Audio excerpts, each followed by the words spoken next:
¿Recuerdas si la gente cantaba y tenía las manos en alto? No, recuerdo insultos y amenazas. ¿Los insultos que eran? ¿Decían que eran gente de paz? ¿Se lo puedo decir expresamente? Sí, claro. Pues insultos del tipo maricones, hijos de puta, asesinos, fascistas.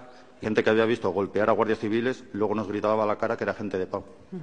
A mí me pegaron una patada cuando estaba sujetando la valla, en el dedo, en la mano derecha, y bueno, tuve una contusión en el quinto dedo de la mano derecha, que tuve que ser intervenido quirúrgicamente.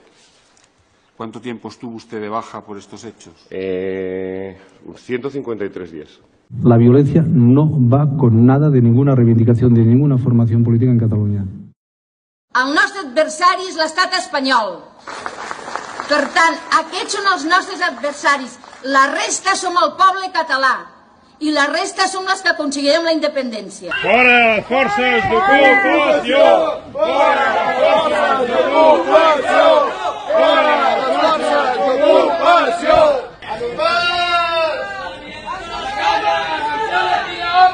La gente de Cataluña, piense lo que piense, sea independentista o no sea independentista, es pacífica.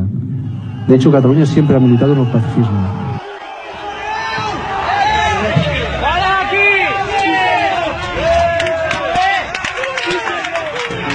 Som gent de pau. ¡Fascistas! ¡Te cortaría la cabeza ahora mismo! ¡Os cortaría la cabeza, hijo de puta!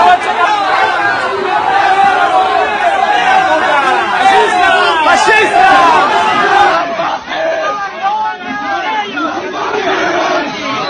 Ho hem demostrat en totes les ocasions, fins quan de manera insensata ens han agredit amb porres i amb bales de goma.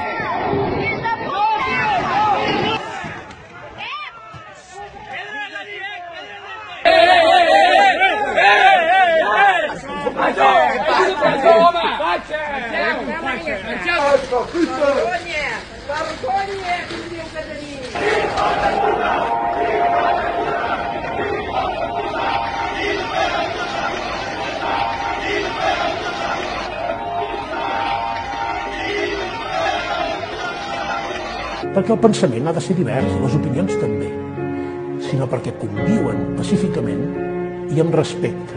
Una manifestación independentista, la más pequeña, a la que ven con una camiseta de la selección española, es socorrida por los servicios de emergencia.